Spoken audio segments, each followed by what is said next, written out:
Thanks for tuning in to SpaceX Daily, Episode 9. I'm Patrick in Vancouver. Today is June 20th, 2026. Here's what's happening at SpaceX today.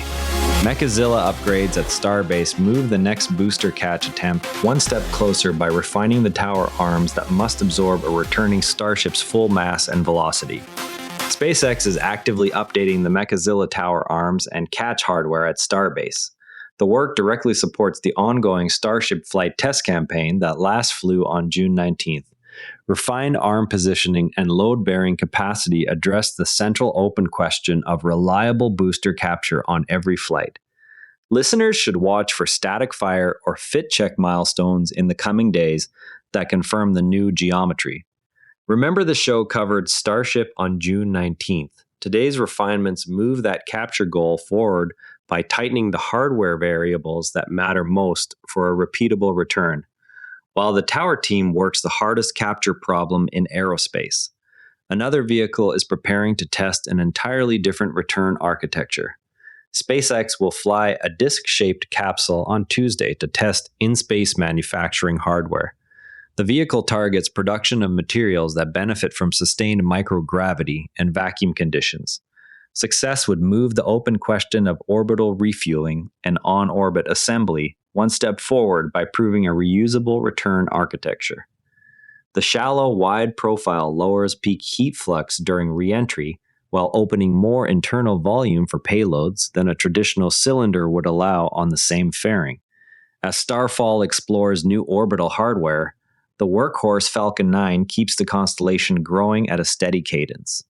A Falcon 9 is scheduled to lift 24 Starlink satellites from Vandenberg Space Force Base Pad 4E at 8:12 a.m. Pacific Daylight Time today. The Starlink 17-28 mission marks the 58th dedicated broadband launch into low Earth orbit. This cadence directly feeds the open question of annual launch rate ceiling and how quickly the constellation can add capacity. Observers on the Spaceflight Now live thread noted the window opens at 8:12 a.m. Pacific Daylight Time and discussed how the mission fits the current 2-per-week pattern. Local California spotters shared viewing angles for the planned flight from Vandenberg, highlighting clear coastal sightlines south of the pad. Next Big Future readers speculated on the nature of an imminent SpaceX announcement. The announcement is billed as enabling anything, anywhere operations.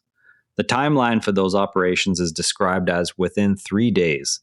Readers focused on the announcement as a potential indicator of new operational reach. The discussion occurred among followers tracking SpaceX progress in real time. Community interest centers on how the announcement could alter existing mission profiles. Ars Technica commenters examined the French startup that quietly dropped its rocket name over trademark concerns. The name change addressed potential legal conflicts in the small launch sector. Commenters considered what the move signals for competitive positioning among smaller vehicles. The startup's decision drew attention to trademark issues affecting new entrants. Discussion highlighted implications for the broader small launch market landscape. The same production line that supports commercial broadband also carries national security payloads. SpaceX previously lofted a batch of National Reconnaissance Office Starshield satellites from Vandenberg on June 19th. The mission expands the dedicated military constellation that shares the Falcon 9 production line with commercial Starlink flights. Continued Starshield cadence tests how far booster reuse limits can be pushed under mixed manifest pressure. Launch cadence gains also depend on clearing regulatory and legal hurdles on the ground. The Texas Supreme Court ruled in favor of SpaceX, allowing continued temporary closures of Boca Chica Beach during launch and test operations. The decision removes a regulatory constraint that had previously limited pad access windows. It directly supports higher flight cadence goals for the Starship program by preserving operational flexibility at Starbase. While operations expand at home, Starlink terminals are appearing in unexpected high-profile platforms. President Trump presented a modified Boeing 747-8 at Joint Base Andrews that incorporates Starlink terminals for presidential communications.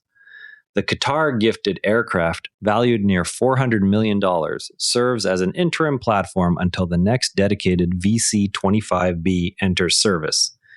The integration demonstrates Starlink's expanding role in secure government links beyond commercial aviation. One thing worth watching is that SpaceX bankers are preparing a potential $20 billion bond offering, according to sources. The size of the raise signals continued heavy capital needs even after the June 12th public listing. Execution will depend on prevailing credit markets and whether investors accept the dual-class voting structure already in place. On the AI front, Justice Department attorneys moved to dismiss the NAACP lawsuit targeting xAI's Memphis data center turbines, arguing the facility supports national security compute priorities. The filing came days after the same department backed xAI in related environmental proceedings. Pentagon AI leadership separately referenced the cluster in public remarks on domestic compute capacity. From an engineering standpoint, the disc-shaped Starfall capsule, now slated for Tuesday flight, embodies a deliberate departure from traditional cylindrical re-entry vehicles. By adopting a shallow, wide profile, the design lowers peak heat flux during atmospheric entry, while increasing internal volume available for manufacturing payloads. This geometry trades some packaging efficiency on the Falcon 9 fairing for simpler thermal protection requirements and a larger usable deck area once on orbit. From first principles, the dominant cost driver in any orbital manufacturing system is not the raw silicon or metal feedstock, but the energy and mass penalty of getting that feedstock into a stable microgravity environment and returning finished product.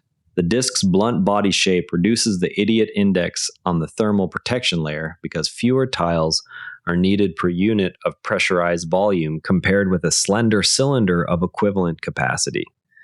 If the demo returns even a modest quantity of material produced in vacuum, it will validate whether the added complexity of a non-cylindrical pressure vessel is offset by lower per kilogram round-trip energy.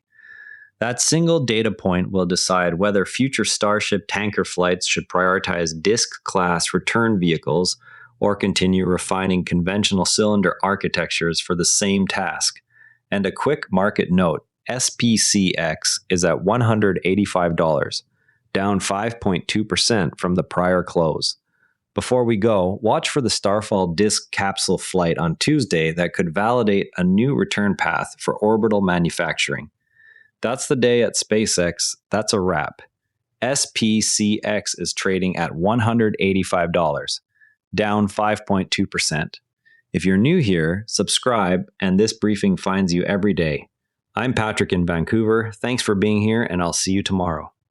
And before you go, this show is part of the NARA Network, a family of daily podcasts covering tech, science, markets, and more.